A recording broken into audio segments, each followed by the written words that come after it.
Chapitre 29. Lorsque je revins à moi, j'étais dans une demi-obscurité, étendu sur d'épaisses couvertures. Mon oncle veillait, épiant sur mon visage un reste d'existence. À mon premier soupir, il me prit la main. À mon premier regard, il poussa un cri de joie.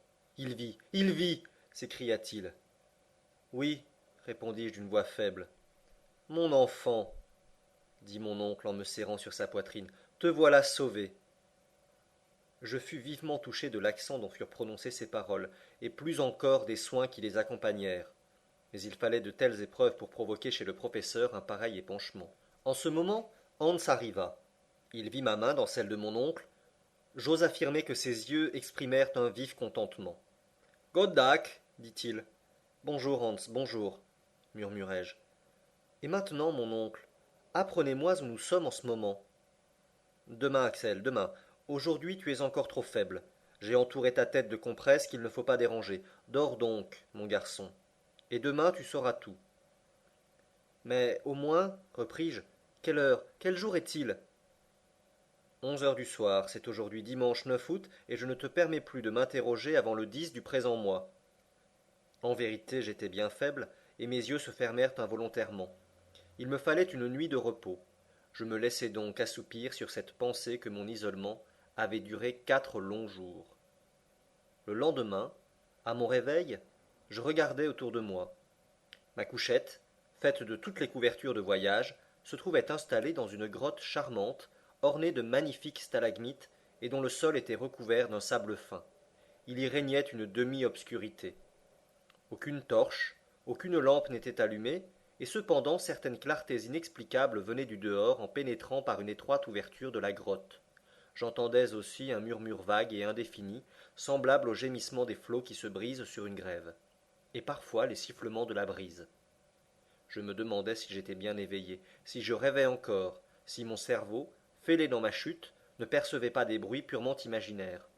Cependant, ni mes yeux ni mes oreilles ne pouvaient se tromper à ce point. C'est un rayon du jour, pensai-je, qui se glisse par cette fente de rocher. Voilà bien le murmure des vagues.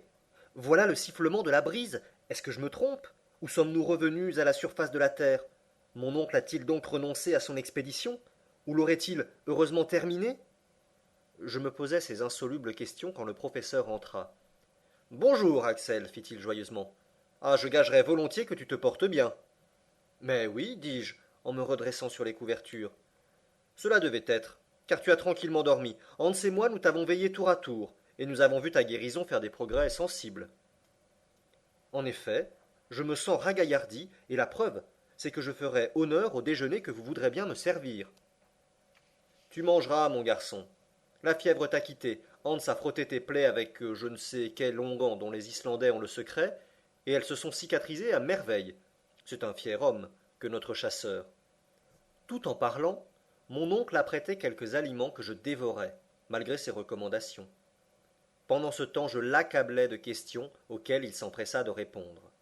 J'appris alors que ma chute providentielle m'avait précisément amené à l'extrémité d'une galerie presque perpendiculaire. Comme j'étais arrivé au milieu d'un torrent de pierres dont la moindre grosse eût suffi à m'écraser, il fallait en conclure qu'une partie du massif avait glissé avec moi. Cet effrayant véhicule me transporta ainsi jusque dans les bras de mon oncle, où je tombai sanglant, inanimé. Véritablement, me dit-il, il est étonnant que tu ne te sois pas tué 1000 fois. Mais pour Dieu, ne nous séparons plus, car nous risquerions de ne jamais nous revoir. Ne nous séparons plus? Le voyage n'était donc pas fini? J'ouvris de grands yeux étonnés, ce qui provoqua immédiatement cette question. Qu'as-tu donc, Axel? Une demande à vous adresser. Vous dites que me voilà sain et sauf. Sans doute. J'ai tous mes membres intacts? Certainement. Et ma tête? Ta tête, sauf quelques contusions, est parfaitement à sa place, sur tes épaules. Eh bien, j'ai peur que mon cerveau ne soit dérangé. Dérangé? Oui. Nous ne sommes pas revenus à la surface du globe? Non, certes. Alors il faut que je sois fou, car j'aperçois la lumière du jour, j'entends le bruit du vent qui souffle et de la mer qui se brise. Ah, n'est-ce que cela? M'expliquerez-vous? Je ne t'expliquerai rien car c'est inexplicable. Mais tu verras, et tu comprendras que la science géologique n'a pas encore dit son dernier mot. Sortons donc, m'écriai-je en me levant brusquement. Non, Axel, non. Le grand air pourrait te faire du mal. Le grand air? Oui, le vent est assez violent. Je ne veux pas que tu t'exposes ainsi. Mais je vous assure que je me porte à merveille. Un peu de patience, mon garçon.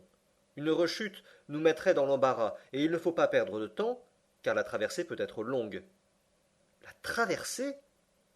Oui, repose-toi encore aujourd'hui et nous nous embarquerons demain. Nous embarquer? Ce dernier mot me fit bondir. Quoi? Nous embarquer? Avions-nous donc un fleuve? Un lac? Une mer à notre disposition?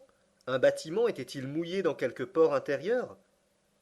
Ma curiosité fut excitée au plus haut point. Mon oncle essaya vainement de me retenir. Quand il vit que mon impatience me ferait plus de mal que la satisfaction de mes désirs, il céda.